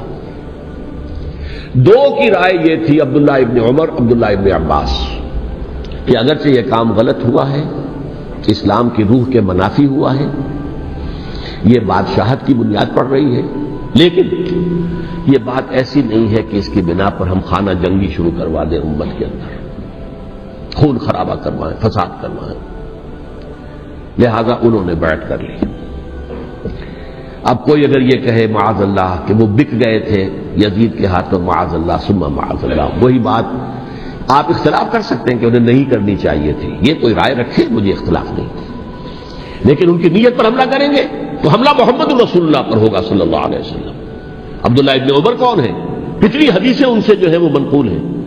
عبداللہ ابن عباس کون ہے؟ جنہیں حضور نے جو ہے ان کے لیے دعا کی تھی، اے اللہ فقہہ فی الدین وعلمہ التاویل، اے اللہ اس نوجوان کو دین کا فہم عطا کر اور قرآن کی تعویل اور تفسیر کا علم عطا کر، حبر الامہ کہلاتے ہیں۔ وہ کہیں پیسوں اور ٹکروں کے عوض بن جانے والے نہیں تھے، انہوں نے امت کی مصلحت دیکھی، نیت جو ہے اس پر حملہ نہ کیجیے، البتہ اختلاف کا حق آپ کو حاصل ہے۔ دو حضرات جو ہے ڈٹے رہے کہ نہیں، ہمیں کم وقت میں ریزسٹ کرنا ہے۔ عبداللہ ابن زبیر عمر کے اعتبار سے وہ بڑے ہیں، مسلمانوں میں سب سے پہلے ولادت مدینے میں جا کر جو ہوئی ہے وہ عبداللہ ابن زبیر کی ہوئی ہے۔ ہجرت کر کے جب مہاجرین وہاں پہنچے، کچھ عرصے تک کسی کے ہاں کوئی اولاد نہیں ہوئی، تو لوگوں نے تانے دینے شروع کر دیے کہ معلوم ہوتا ہے کہ یہاں آ کر یہ مکے کے رہنے والے جو ہے کمزور ہو گئے ہیں، ان کی ہاں اولاد ہی نہیں ہو رہی۔ تو جب عبداللہ ابن زبیر کی ولادت ہوئی ہے، یہ حضرت ابو بکر کے نواسے ہیں، حضور کی زوجہ محترمہ حضرت عائشہ کی بہن، حضرت دیکھیے ابھی نام نکل گیا ہے جی، حضرت اسماء رضی اللہ تعالی عنہا عنہما، یہ ان کے ساتھ دادے ہیں، حضرت زبیر کے بیٹے۔ ان کا فیصلہ ہوا کہ ہمیں رجسٹ کرنا ہے کم وقت میں، ایٹ اینی کاسٹ۔ حضرت حسین ابن علی رضی اللہ تعالی عنہما کا بھی فیصلہ ہوا کہ ہمیں رجسٹ کرنا ہے کم وقت میں۔ البتہ ان میں بھی ایک اختلاف ہو گیا، یعنی یہ دو تو جڑے رہے، ان دو میں اختلاف ہو گیا۔ عبداللہ ابن زبیر کا کہنا یہ تھا کہ ہمیں حجاز میں رہنا چاہیے، یہ سرزمین ہے جس میں نبوت کی برکات سب سے زیادہ ہیں، یہاں ہم مضبوط قلعے کے اندر ہیں، ہمیں یہاں سے جو ہے رجسٹ کرنا چاہیے اور ختم کرنا چاہیے اس نظام کے اندر جو خرابی آ گئی ہے اس کو۔ حضرت حسین رضی اللہ تعالیٰ عنہ کے پاس خطوط کا تانتا بنا ہوا تھا، کوفے سے لوگ خط لکھ رہے تھے، آئیے آئیے آئیے، ہم آپ کے ہاتھ پر بیعت کریں گے، ہم آپ کے ہاتھ پر بیعت کریں گے، ہم آپ کے ہاتھ پر بیعت کریں گے۔ یہی وہ کوفہ جو حضرت علی کا دارالخلافہ رہا تھا اور جو پھر سبائیت کا گڑھ بن گیا تھا۔ چنانچہ حضرت حسین نے حضرت مسلم بن عقیل کو بھیجا وہاں پر کہ میرے نمائندے کی حیثیت سے جا کر وہاں پر بیعت لو۔ 10-12 ہزار افراد نے بیعت کر لی، لیکن اس کے بعد یزید کی طرف سے گورنر بنا کے بھیجا گیا ابن زیاد کو۔ ابن زیاد نے آ کر جو تشدد کیا اور سختی کی تو سب کے سب بیعت توڑ کر اور سب منحرف ہو گئے۔ مخلصین تو وہ تھے نہیں، الکوفی لایوفی، کوفی جو ہے وہ تو کوئی وعدہ وفا کرنے والا ہوتا ہی نہیں، بیعت توڑ دی۔ فمن نقص فانما ينقص على نفسه، بیعت کے بعد بیعت توڑ دینا بہت بڑا گناہ ہے، توڑ دی۔ ادھر اطلاع مل گئی حضرت حسین کو، چل چکے تھے وہ، راستے میں تھے کہ وہاں تو مسلم بن عقیل شہید ہو گئے اور سب لوگوں نے بیعت توڑ دی۔ اب واپس جانا چاہتے تھے لیکن مسلم بن عقیل کے بیٹے جو ہے اڑ گئے۔ یہ عرب کی اپنی ایک جو ہے پرانی ان کی حمیت اور ان کا قبائلی نظام کہ اب ہم اپنے والد کے خون کا قصاص لیے بغیر نہیں جائیں گے۔ حضرت حسین رضی اللہ تعالیٰ عنہ کی مروت اور شرافت کہ یہ میرا ساتھ دینے کے لیے آئے تھے، اب میں ان کا ساتھ نہ دوں تو یہ تو شرافت اور مروت کے خلاف ہے۔ کہا اچھا چلو چلتے۔ وہاں جا کر بھی عین اپنے میدان کے اندر بھی حضرت حسین رضی اللہ تعالیٰ عنہ نے 3 چیزیں پیش کی ان کوفیوں کے لشکر کے خلاف۔ سب سے بڑا لشکر کے اندر سب سے بڑے تو کوفی تھے جنہوں نے بیعتیں کی ہوئی تھی حضرت حسین کے ساتھ۔ دیکھو مجھے جانے دو واپس حجاز کی طرف، یا مجھے سرحدوں پر بھیج دو تاکہ میں کافروں کے ساتھ جنگ کرتے ہوئے اپنی جان دے دوں، یا مجھے یزید کے پاس جانے دو، میں اپنا معاملہ اس سے طے کر لوں۔ لیکن کوفیوں کو یہ گوارا نہیں تھا۔ اگر یہ یزید کے پاس پہنچ گئے تو ہمارا کچا چٹھا بیان کر دیں گے کہ مجھے تو ان لوگوں نے برگلا کر بلایا تھا۔ اس لیے کہ دیکھیے حضرت امیر معاویہ کے 20 سالوں کے دوران میں بتا چکا ہوں ان کی حکومت اتنی مستحکم تھی کہ اس کے خلاف کوئی فتنہ اٹھانا ممکن نہیں تھا۔ اب کیونکہ چینج اوور ہوا تھا، اور چینج اوور میں آپ کو معلوم ہوتا ہے کہ ایک جس کو کہتے ہیں every thing is in the melting پاٹ، ابھی تو یہ درمیان کے اندر معاملہ ہے، تو انہیں باقابل اثر اٹھایا حضرت حسین رضی اللہ تعالیٰ عنہ کو، جو خطوط لکھے جس کے کہ تھیلے کے تھیلے اور بوریوں کی بوریاں بھری ہوئی حضرت حسین کے ساتھ تھی، وہ کہا کہ آئیے ہم آپ سے بیعت کریں گے۔ انہوں نے نہیں مانا، اور اصل میں حضرت حسین کے قاتل وہ کوفی ہیں، وہ بزدل، وہ منافق جنہوں نے بیعت کر کے بیعت توڑی، اور اب وہ آ گئے کہ اگر یہ حسین رضی اللہ تعالیٰ عنہ بچ کر کہیں یزید کے پاس پہنچ گئے تو پھر ہمارا کچا چٹھا جو ہے وہ سامنے آ جائے گا اور ہماری پھر شامت آ جائے گی۔ لہذا انہوں نے قتل کیا حضرت حسین کو رضی اللہ تعالیٰ۔ ایک بات جو علامہ ڈاکٹر قلب صادق نے فرمائی، اور میرے علم میں یہ بات پہلے نہیں تھی، وہ یہ کہ حضرت حسین کے قتل کا فتویٰ ایک بہت بڑے مفتی نے دیا تھا۔ یہ بات بھی ذرا سمجھ لیجیے، حضرت حسین رضی اللہ تعالیٰ عنہ کے قتل کا فتویٰ ایک بہت بڑے مفتی نے دیا تھا۔ کیوں دیا تھا؟ اس لیے کہ حضور کی احادیث موجود ہیں کہ جب ایک شخص کی ایک خلیفہ کی بیعت ہو جائے تو دوسرا اگر کھڑا ہو تو اسے قتل کر دو، کھلی حدیث۔ اسی لیے ایک بہت بڑے مفسر بھی ہیں، فقیہ بھی ہیں، قاضی ابن العربی رحمۃ اللہ علیہ، ایک ابن عربی ہیں الف لام کے بغیر، ابن عربی، وہ بہت بڑے صوفی ہیں، فلسفی ہیں، اندلس کے ہیں۔ یہ قاضی ابن العربی ہیں جنہوں نے قرآن کی ایک تفسیر لکھی ہے اس اعتبار سے کہ صرف ان آیات کی تفسیر جن سے کہ فقہی احکام جو ہے ان کا استنباط ہوتا ہے۔ یہ دو تفسیریں اس طور سے لکھی گئی ہیں قرآن مجید کی، احکام القرآن ان کا نام ہے دونوں کا، جن میں سے ایک جو ہے قاضی ابن العربی کی ہے۔ ان کا ایک جملہ نقل ہوتا ہے، قتل الحسین بسیف جدہ، حسین قتل ہو گئے اپنے ہی نانا کی تلوار سے۔ وہ تلوار کیا تھی؟ جب کسی کی بیعت ہو چکی ہو پھر کوئی کھڑا ہو مدعی خلافت، قتل۔ میرے نزدیک حضرت حسین مدعی خلافت نہیں تھے، یہ بات اس وقت سامنے لوگوں کے نہیں آئی، بلکہ حکومت نے یہ باور کرا دیا کہ یہ تو باغی ہے، یہ مدعی ہے خلافت کے۔ انہوں نے تو دعویٰ نہیں کیا خلافت کا، وہ تو صرف اس عمل کو روکنے کے لیے میدان میں آئے تھے۔ اور اس بات کو اچھی طرح سمجھ لیجئے کہ اس وقت تک یہ جو تصور آج ہمارے پاس ہے کہ ریاست علیحدہ ہے، حکومت علیحدہ ہے، state of Pakistan, we are loyal to the state of Pakistan, ہم ریاست پاکستان کے وفادار ہیں، گورنمنٹ آف پاکستان کے وفادار نہیں ہیں، we are not loyal to the government. Government تو کبھی بے نظیر کی تھی، ہم اس کے خلاف تحریک چلا رہے تھے، یا کبھی کسی اور کی تھی اس کے خلاف تحریک چل رہی ہے، یا کبھی ضیاء الحق کی تھی اس کے خلاف تحریک چل رہی ہے۔ گورنمنٹ کو بدلنا تو عوام کا حق ہے، آج، اس وقت نہیں تھا، اس وقت ریاست اور حکومت کا کوئی فرق نہیں تھا، لہذا جو حکومت سے اختلاف کرے گویا کہ باغی ہے۔ یہ ہے اصل میں وہ پیچیدہ مسئلہ کہ کیوں کسی مفتی نے فتویٰ دے دیا، اس لیے کہ اس وقت تک ریاست اور حکومت کا فرق واضح نہیں تھا دنیا پر۔ یہ تو ابھی کوئی 100-150 سال کی بات ہے کہ آج ہمارا جو پولیٹیکل سائنس کا ایولیوشن ہوا ہے وہ اسٹیج تک پہنچ گیا ہے کہ اسٹیٹ علیحدہ ہے، حکومت علیحدہ ہے۔ حکومت تو اسٹیٹ کے 3 آرگنز میں سے ایک آرگن ہے، ایڈمنسٹریشن حکومت کی ہے، جوڈیشری ہے اور لیجسلیچر ہے، 3 آرگنز ہیں بڑے بڑے، ان میں سے ایک ہے۔ تو حکومت کو بدلنا تو عوام کا حق ہے، چاہے وہ ووٹ کے ذریعے بدلیں، چاہے ایجیٹیشن، اگر پرامن ایجیٹیشن ہے اس سے حکومت کو بدلنے کا حق حاصل ہے دستوری طور پر ہر اعتبار سے۔ اس وقت یہ نہیں تھا، لہذا صورتحال یہ بن گئی کہ حکومت وقت نے باور کرا دیا مسلمانوں کو، ورنہ سوچئے نواسۂ رسول کو قتل کرنا کوئی آسان کام تھا۔ آخر سب کلمہ گو تھے کہ نہیں تھے؟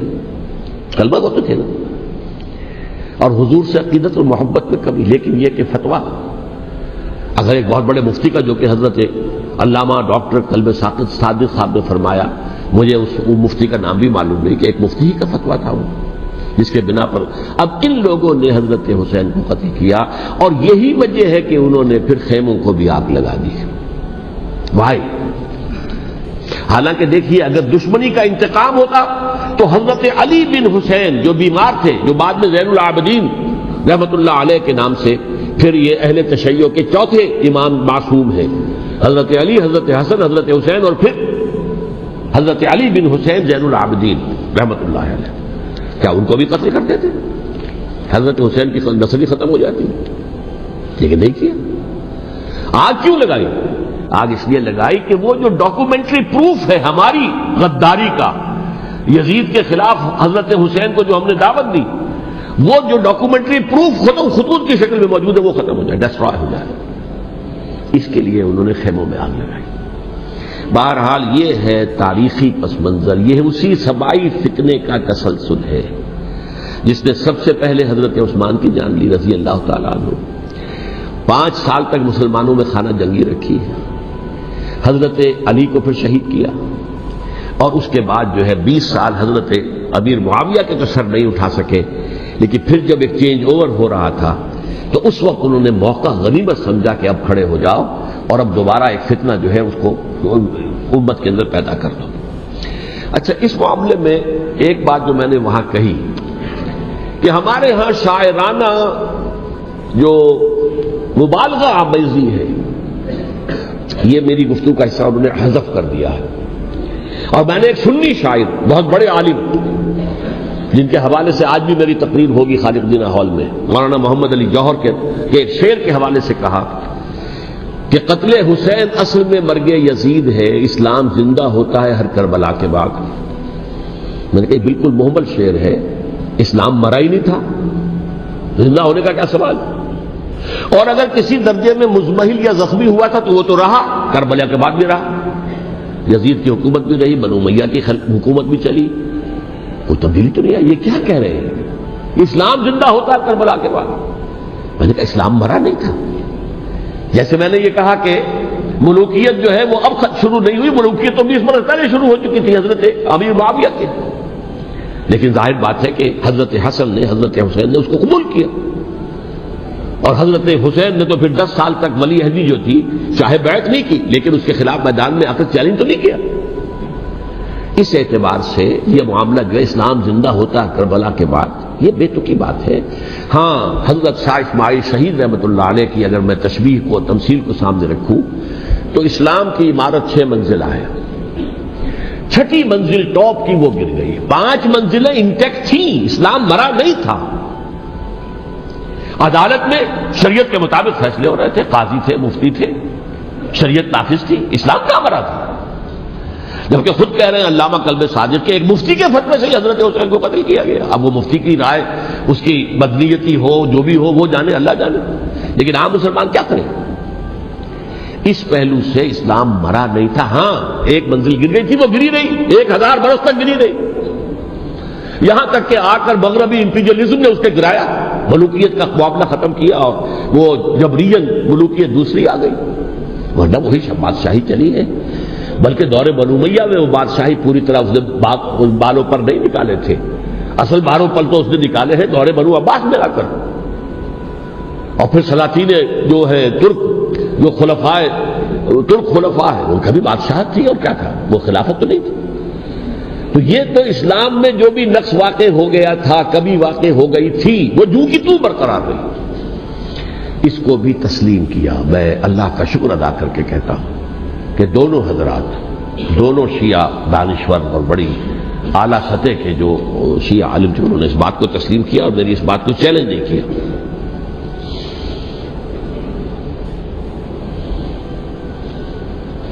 اصل میں تیسری بات میں نے یہ کہی کہ دیکھیے حضرت حسین رضی اللہ تعالی عنہ کی اس شہادت کے بعد،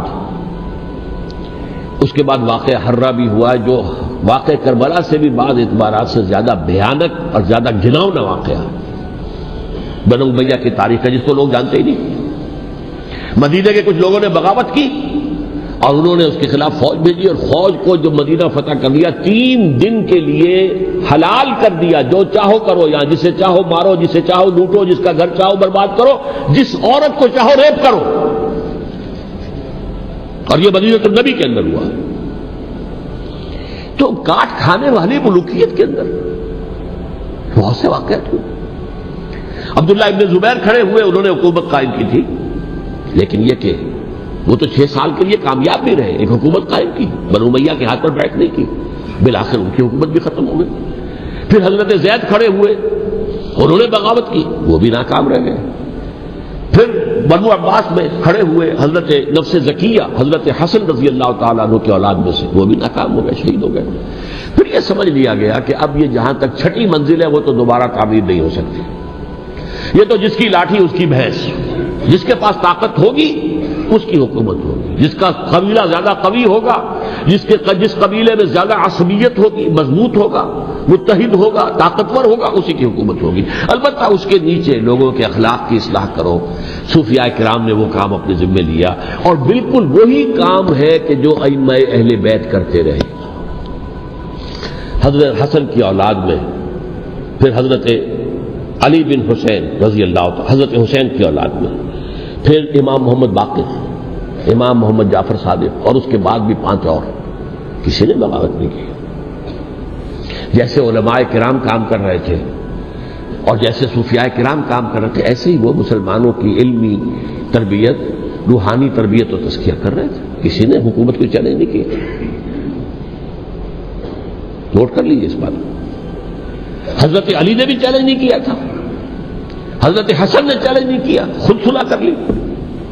تو ائمہ اہل بیت جو 12 یہ گنتے ہیں، جن میں سے آخری جو ہے حضرت مہدی کو تو ابھی ظاہر ہونا ہے، ان کے عقیدے کے مطابق وہ روپوش ہیں، وہ ظاہر ہوں گے، لیکن 11 حضرات کے بارے میں یہ کہ حضرت حسین کے سوا کسی نے بھی چیلنج نہیں کیا وقت کے نظام، اور حضرت حسین نے بھی اس مغالطے پر کیا کہ کوفی ساتھ دیں گے، اور یہ موقع ہے کہ یہ جو 6ٹھی منزل اسلام کی گر گئی ہے اسے دوبارہ تعمیر کر دیا جائے۔ انہوں نے خلافت کا دعویٰ نہیں کیا تھا، یہ انہیں عوام کو مغالطے میں مبتلا کیا گیا کہ یہ خلافت کا مدعی ہو کر سامنے آیا۔ جیسا کہ میں نے آپ سے کہا تھا، امیر معاویہ نے حضرت علی کے عہد خلافت میں کبھی خلافت کا دعویٰ نہیں کیا، مدعی خلافت نہیں تھے وہ تو یہ کہتے تھے کہ قاتلان حسین جو ہے، قاتلان عثمان کو سزا دو، قصاص دو، بس۔ اسی طرح حضرت حسین نے بھی، اب دیکھیے اس ضمن میں اس میں کوئی شک نہیں ہے، حضرت حسین رضی اللہ تعالی عنہ کی جو شہادت ہوئی ہے، ان کے ساتھیوں کی، اعزاء و اقارب کی، تاریخ انسانی میں یہ عزم، ہمت، شجاعت، مثابرت، صبر، استقلال، استقامت، اس کی بہت روشن مثال ہے، بہت روشن مثال ہے، بہت روشن مثال ہے، لیکن اس سے تاریخ کی رفتار پر کوئی اثر نہیں پڑا۔ وہ جو ملوکیت آ گئی تھی وہ اور گہری سے گہری ہوتی چلی گئی۔ واقعہ کربلا کے بعد تو واقعہ ہررا ہوا میں نے گنوا دیا، اس سے زیادہ تو میرے خیال میں کہ اور ہمارے لیے لائق شرم جو ہے کوئی واقعہ ہے ہی نہیں اس پہلو سے۔ لیکن حضرت حسین کا ایک، اب ان کو یہ کہ میں مطلب یہ کہ اگر میں ان کے ہاتھ پر بیعت کر لیتا ہوں، جو کہ اس وقت سامنے موجود تھے، کہ یزید کی بیعت تمہارے ہاتھ پر کرتا ہوں، تو گویا کہ اپنے آپ کو سرنڈر کر دیتے۔ وہی خطرہ جو امیر معاویہ کو تھا کہ مجھے وہ تو پہنچنے بھی نہیں دیں گے علی تک رضی اللہ تعالیٰ عنہ، اور مجھے پہلے ہی شہید کر دیں گے، یہی خطرہ حسین کو تھا رضی اللہ تعالیٰ عنہ کہ مجھے یزید تک پہنچنے نہیں دیں گے، پہلے قتل کر دیں گے۔ اور ویسے بھی یہ ایک شرافت، مروت اور حمیت اور غیرت اور عزت نفس کا تقاضا بھی تھا کہ بھائی معاملہ ہے یزید کا، مجھے وہاں جانے دو، اللہ اللہ خیر سنا، یو کین اسکورٹ می، میرے دائیں بائیں چلو تاکہ میں کہیں اور بھاگ نہ جاؤں تمہارے خیال میں، مجھے وہاں پہنچا دو، میں وہاں پہ جا کے اس سے معاملہ کر لوں۔ لیکن انہوں نے قتل کیا، اصل قاتلان کوفی، وہی سبائی۔ البتہ یہ ہے کہ اس واقعے کی جو یادگار ہے اس میں کوئی شک نہیں ہے کہ اس نے مسلمانوں میں سے ایک گروہ کے دل میں قربانی اور شہادت کا جذبہ بہت پیدا کیا، اس میں کوئی شک نہیں۔ اور جس طریقے سے کہ عاشورہ محرم میں یاد منائی جاتی ہے، جس طریقے سے اس نے اہل تشیع کے اندر قربانی کا جذبہ بے انتہا پیدا کر دیا، اگرچہ وہ جذبہ بروئے کار نہیں آتا، اس لیے کہ ان کے ہاں یہ عقیدہ ہے، یہ طے ہے کہ جب تک حضرت مہدی ظاہر نہیں ہوں گے ہم کسی کے خلاف بغاوت نہیں کریں گے۔ یہ پوری تاریخ میں ان کا معاملہ رہا، تمام جو ہے ائمہ اہل بیت کا معاملہ رہا، جب تک مہدی نہیں آتے keep sitting and keep waiting, wait and see, that's all. یہ تو خمینی صاحب نے کیا ہے، آیت اللہ خمینی صاحب نے، کہ انہوں نے یہ ایران کے شیعوں کو باور کرایا کہ بھائی جب آئیں گے حضرت مہدی آ جائیں گے، لیکن ہم اب ہاتھ پر ہاتھ رکھ کر بیٹھے رہیں، باطل کو چیلنج بھی نہ کریں، ہمیں کچھ تو کرنا چاہیے، وہ ہاتھ پاؤں ہلانے چاہیے، اور کچھ نہیں تو مہدی کا راستہ جو ہے صاف کرنا چاہیے، تمہید کرنی چاہیے، ان کے راستہ ہموار کیا جائے۔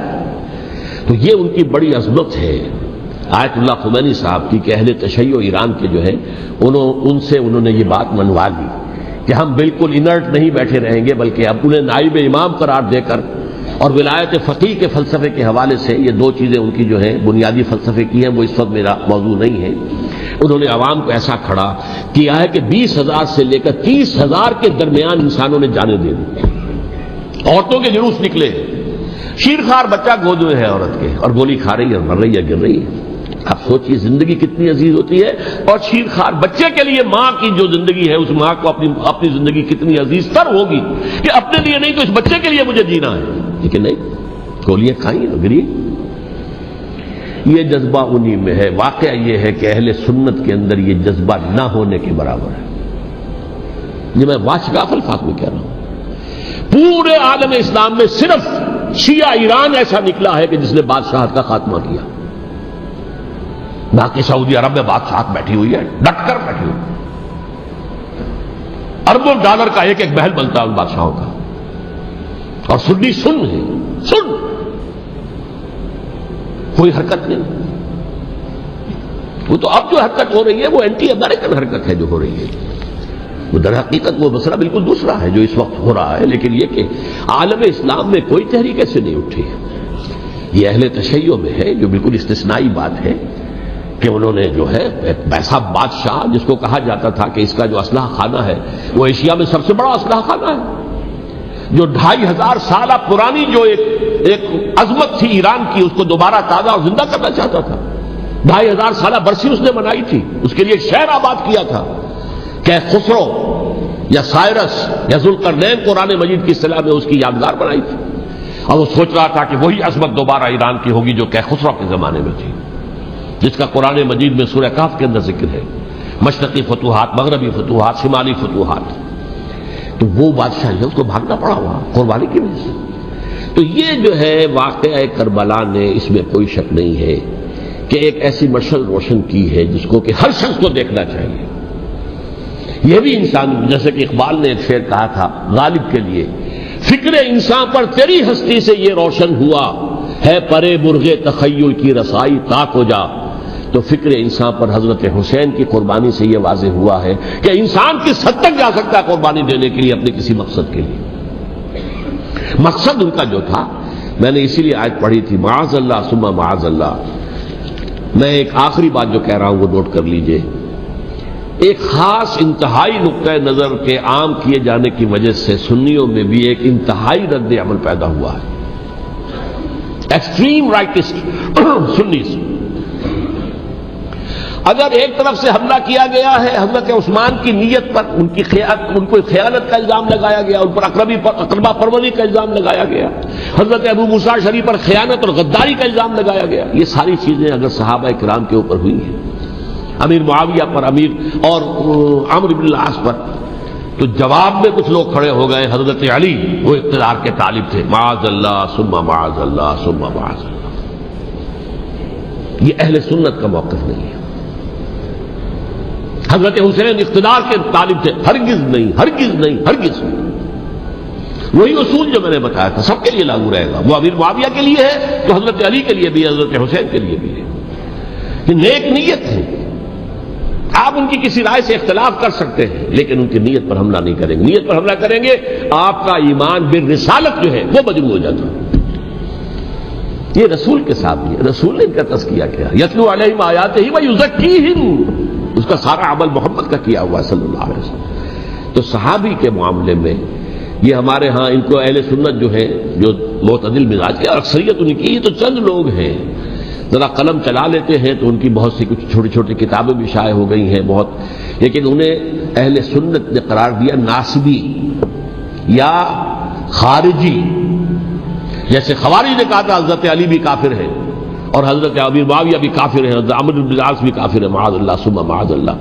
ایسے ہی کچھ لوگ حضرت حسین پر بھی الزام لگاتے ہیں کہ اقتدار کی ہوس اور طلب کے اندر انہوں نے یہ سارا سفر کیا تھا اور بس یہ ہے کہ وہ جو بازی تھی وہ ہار گئے. اللہ اللہ خیر اللہ، اس سے آگے کیا ہے معاملہ؟ نہیں، معاذ اللہ ثم معاذ اللہ. اسی لیے میں نے آیت آج جو پڑھی تھی ایک اور جو بہت بظاہر آپ کو معلوم ہوئی ہوگی، غیر متعلق ہے میرے آج کے عنوان سے، تلک الدار الآخرۃ نجعلھا للذین لا یریدون علوا فی الارض ولا فسادا. یہ سورہ قصص کے آخری آیات میں سے. دیکھو یہ آخرت کا گھر جو ہے وہ ہم خاص کر دیں گے ان لوگوں کے لیے جو اس زمین میں اپنے اقتدار کے طالب نہیں ہوتے. زمین میں اقتدار کے طالب ہوگے فساد ہو جائے گا. تم بھی طالب، میں بھی طالب، جھگڑا ہوگا، لڑائی ہوگی، دنگا ہوگا، فساد ہوگا. تلک الدار الآخرۃ نجعلھا للذین لا یریدون علوا فی الارض ولا فسادا، جو لوگ زمین میں اپنے اقتدار کے طالب اور اس کے نتیجے میں فساد پیدا کرنے والے نہیں ہیں، ان کے لیے ہم نے آخرت کا گھر خاص کیا ہے۔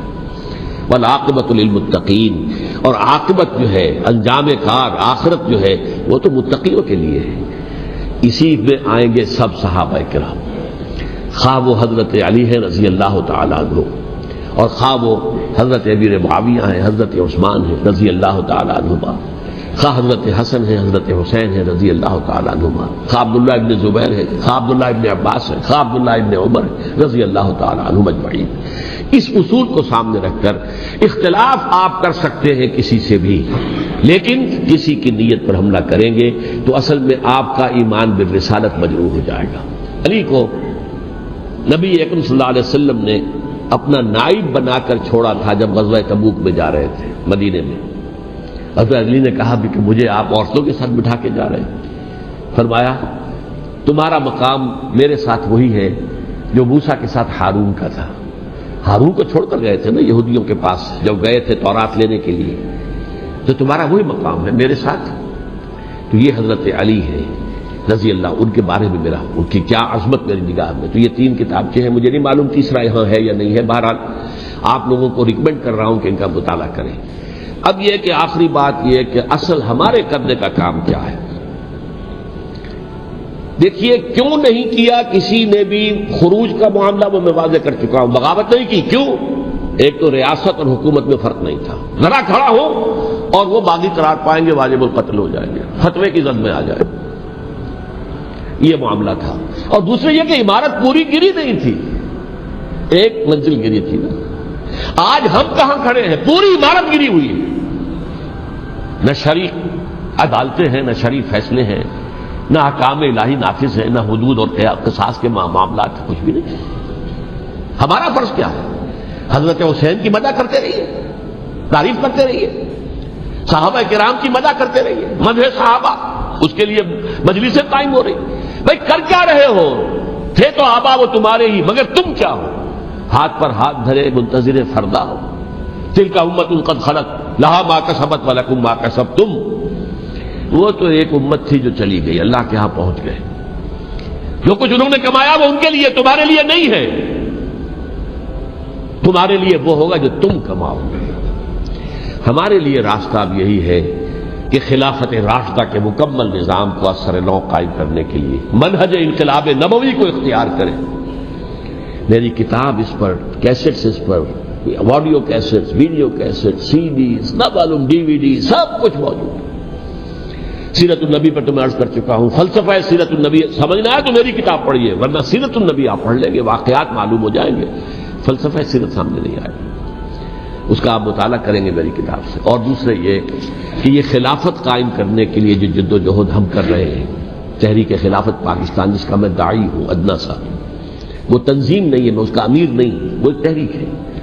جیسے تحریک پاکستان کہلاتی تھی جس کی تنظیم تھی مسلم لیگ، پارٹی کا نام مسلم لیگ تھا، لیکن تحریک پاکستان، اس طرح تحریک خلافت پاکستان وہ ہم نے چلائی ہے تنظیم اسلامی کے تحت۔ یہ خلافت جب پہلی چلی تھی آج سے 84 سال قبل، نومبر 1921 میں خالد دینا ہال میں وہ مقدمہ چلا تھا، جس کے نتیجے میں بڑے بڑے جو لیڈر تھے ہمارے، مولانا محمد علی جوہر اور مولانا حسین مدنی اور مولانا ابوالکلام آزاد، ان سب کو 2 سال کی قید کی سزا سنائی گئی تھی، بغاوت، مقدمہ بغاوت، یہ خالد دینا ہال۔ اسی میں سن 91 یا 92 میں میں نے 3 دن تقریریں کی تھیں، جن میں آج سے پھر میں 3 تقریریں کرنے والا ہوں، ایک آج شام کو، ایک کل شام کو رات 9 بجے، آج بھی کل بھی، ایک پرسوں اتوار کی صبح کو 10 بجے ہے کیا 11 بجے۔ تو ان میں آپ حضرات شرکت فرمائیں، تاکہ اصل جو ہمارے کرنے کا کام ہے، تاریخ کو بھی سمجھنا چاہیے، تاریخ کے عوامل کیا ہیں، کیا پس پردہ عوامل کار فرما تھے، کیا کسی شے کی اصل حقیقت ہے، وہ سمجھنا چاہیے۔ لیکن یہ ہے کہ اس اعتبار سے میں نے جب یہ لفظ استعمال کیا تھا اس مذاکرے میں، لپ سروس، کہ یہ ہم صرف لپ سروس کرتے رہے، مدح کے بیان کرتے رہے، منقبت بیان کرتے رہے، حضور کی نعتیں کہتے رہے، اس سے تو بات نہیں بنے گی جب تک کہ وہ فرض منصبی شہادت علی الناس کا جو ہمارے ذمے ہے بحیثیت امت محمد صلی اللہ علیہ وسلم اس کو ادا نہ کرے۔ مجھے خوشی ہے کہ اس کی بھی تائید دونوں حضرات نے کی، ہاں یہ لپ سروس کا معاملہ ہے۔ اللہ تعالی حضرت حسین کے نقش قدم پر چلتے ہوئے، بلکہ اصل میں تو ہمارے لیے اسوہ رسول ہے محمد صلی اللہ علیہ وسلم کا، اس پر چلتے ہوئے ہم پاکستان میں اسلامی کا نظام خلافت قائم کرنے کی جد و جہد کریں۔ اقول قولی ھذا واستغفر اللہ لی ولکم ولسائر المسلمین والمسلمات۔ ڈاکٹر اسرار احمد کی اور ویڈیوز دیکھنے کے لیے رہنمائے نیک وے کو سبسکرائب کریں۔ شکریہ۔